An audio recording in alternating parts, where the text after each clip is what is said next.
ఈ రోజున ఈ చట్టం చూసి ఎంత దుర్మార్గంగా ఉందంటే సార్, అరాచకాన్ని అశాంతిని సమాజంలో కలిగిస్తుంది ఈ చట్టం. 2-3 ఉదాహరణలు చెప్పేస్తాను.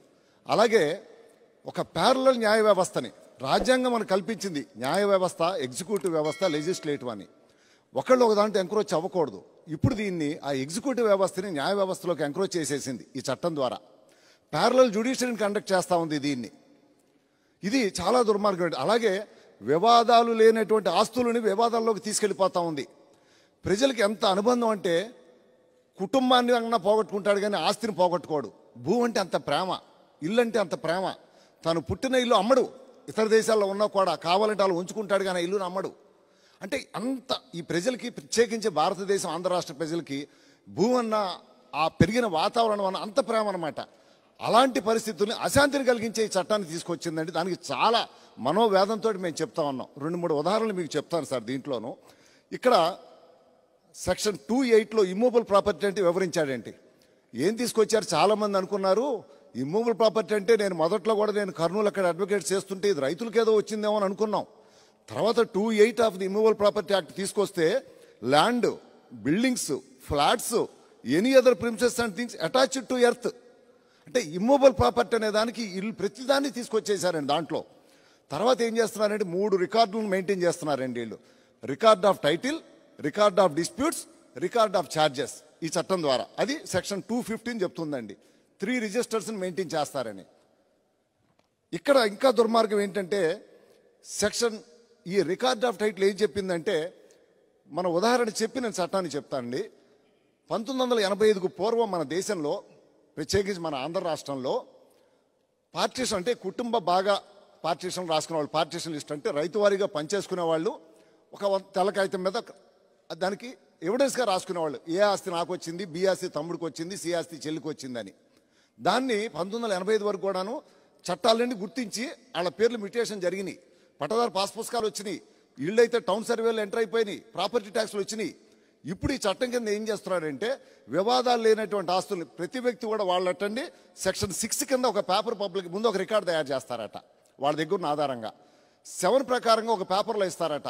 మా దగ్గర పన్నుల ప్రకారం ఇతను ఏ అని ఆయన ఓనరు, పట్టదారు పుస్తకాల ప్రకారం ఒక వ్యక్తి ఓనరు, లేకపోతే ఎన్కంప్లైంట్ సర్టిఫికేట్ ప్రకారంగా ఒక వ్యక్తి ఓనర్ అని చెప్పి వాళ్ళు ముందు పేపర్లో ఒకటి వేస్తారట.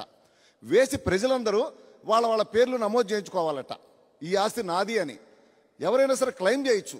ఉదాహరణకి 1985కు పూర్వం ఒక వ్యక్తికి ఆస్తి వచ్చినప్పుడు నాకు వచ్చింది అనుకోకుండా, నా ఆస్తి బాగా రేటు పెరిగిపోయి ఉండొచ్చు ఏదో కారణాలతోటి, మా అన్నయ్యకి వచ్చిన ఆస్తి పెరిగి ఉండకపోవచ్చు.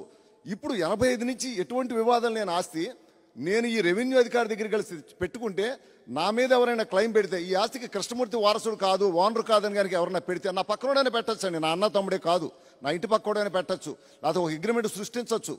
పెడితే దాన్ని తీసుకెళ్ళిపోయి డిస్ప్యూటెడ్ రిజిస్టర్లో ఎంటర్ చేస్తారట. అంటే లిమిటేషన్ లేదు దానికి.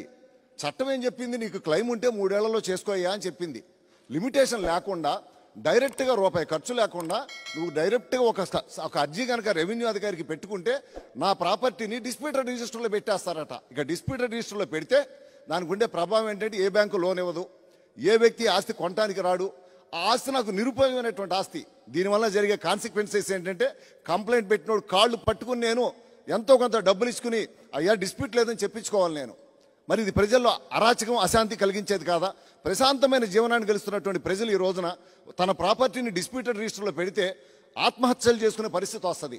ఈ రోజున కొంత బలమైనటువంటి నాయకులు, బలమైనటువంటి ఒక అరాచక శక్తితో అతని దగ్గరికి వెళ్ళి ఏ రకంగా ఆడిచ్చిన డబ్బు నేను తీసుకుని దండం పెట్టుకుని నేను బయటికి రావాలి అంటే, భూమి మీద ప్రేమ ఉన్నటువంటి వ్యక్తులందరికీ కూడా నేను అరాచకం కలిగి ఎప్పుడైతే డిస్ప్యూటెడ్ రిజిస్టర్లో నా ప్రాపర్టీ ఎంటర్ అవుతుందో అప్పుడేం చేస్తారు, డిస్ప్యూటెడ్ రిజిస్టర్ వెళ్ళిన తర్వాత ఒక జాయింట్ కలెక్టర్ క్యాడర్ ఉన్నటువంటి appellate authority, land titling appellate officer LATO అని ఆయన దగ్గర విచారిస్తారట. ఆయన ఎవరు, ఒక retired joint collector or served joint collector cadre అటండి.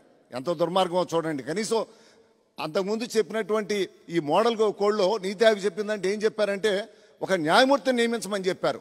అలాంటిది పోయి ఒక రిటైర్డ్ జాయింట్ కలెక్టర్ విచారిస్తాడట. కింద టైటిలింగ్ ఆఫీసర్ దగ్గర ఒక క్లెయిమ్ వచ్చింది, తీసుకురండి ఈ డాక్యుమెంట్స్ అని. మరి అతను ఏం చేస్తాడు, అతనికి ఎవరు చెప్తే డబ్బుకో అనేక రకమైన ప్రలోభాలకు లోబడే ఇది నా ఆస్తి కాదు ఇంకోటిదని చెప్తే దానికి రివిజన్ వెళ్ళాలట, న్యాయస్థానాలు లేదు. రివిజను అప్పీల్ అనేది మా న్యాయవాదులు చాలామంది తెలుసండి. అప్పీల్ అంటేనండి టోటల్ రికార్డును పరిశీలిస్తారు. రివిజన్ అంటే apparent error on the record. అరే అసలు నోటీస్ ఏమైనా ఇచ్చారా లేదా అట్లాంటిది ఇవ్వకుండా పాస్ చేసావో చూస్తారు తప్పితే అతని క్లెయిమ్ జెన్యూనే కాదా చూడరు. రివిజన్కి అప్పీల్కి ఆ తేడా ఉంది. ఇలాంటి పరిస్థితుల్లో న్యాయ వ్యవస్థలోకి చొరబడి ప్రజలలో అశాంతిని కలిగించేటువంటి చట్టం నిజంగా ఒక దుర్మార్గమైనటువంటి చట్టం. దీన్ని రెవెన్యూ వాళ్ళకి ప్యారలల్ అడ్జుడికేటరీ సిస్టమ్ ఇచ్చేశారు. న్యాయ వ్యవస్థ చేసే అధికారాలని రెవెన్యూ వాళ్ళకి ఇచ్చేశారు. మొన్న మినిస్టర్ గారు చెప్తారు మీటింగ్లో అసెంబ్లీలో చూశాను, న్యాయ వ్యవస్థలో చాలా ఆలస్యాలు జరుగుతున్నాయి కాబట్టి రెవెన్యూ వాళ్ళకి అడ్జుడికేటరీ పవర్స్ మేము ఇచ్చేసామని. ఎంత దుర్మార్గం అంటే రెవెన్యూ వాళ్ళకి అడ్జుడికేటరీ పవర్స్ ఇచ్చేసి ఈ రోజున అది కాక నా ప్రాపర్టీ డిస్ప్యూటెడ్ రిజిస్టర్లోకి వెళ్ళిపోతుంది. ఆ తర్వాత ఇంకోటి ఏం చెప్పారంటే ఈ ఎంట్రీస్ అన్ని 2 సంవత్సరాల తర్వాత కంక్లూజివ్ ప్రూఫ్ అయిపోతుందట, మార్కెటబుల్ టైటిల్ వచ్చేస్తుంది. ఎందుకంటే నేను అన్ని చట్టాలు అన్ని సెక్షన్లు చెప్పనండి, 2-3 చెప్తాను, మిగతా మిత్రులు చెప్పాలి కాబట్టి. ఇంకా ఒక దుర్మార్గం ఏమిటంటే నేను ఇచ్చినటువంటి సమాచారం రెవెన్యూ వాళ్ళకి తప్పైనా ఇవ్వాల్సిన ఇన్ఫర్మేషన్ ఇవ్వకపోయినా 6 నెలలు జైలు శిక్ష, 50,000 పెనాల్టీ అట్టండి.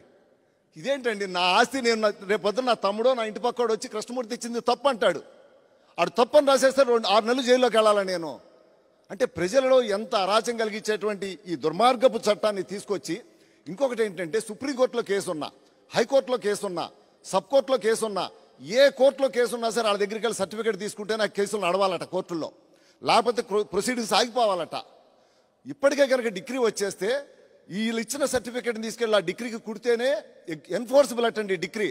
న్యాయస్థానం ఇచ్చినటువంటి డిగ్రీలను కూడా నిర్వీర్యం చేసేటటువంటి చట్టం.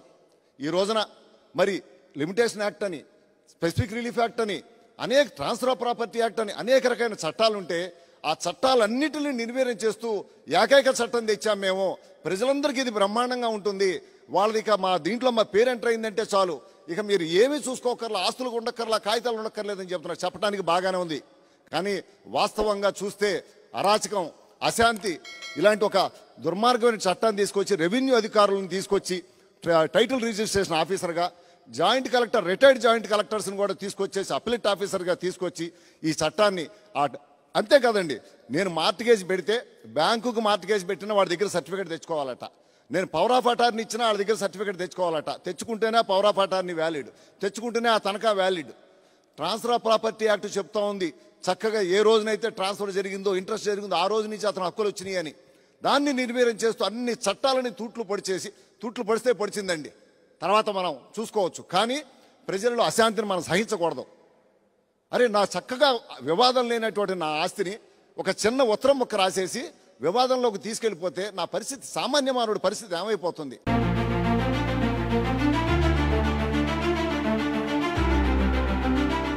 Like, share and subscribe to Rajaniti channel.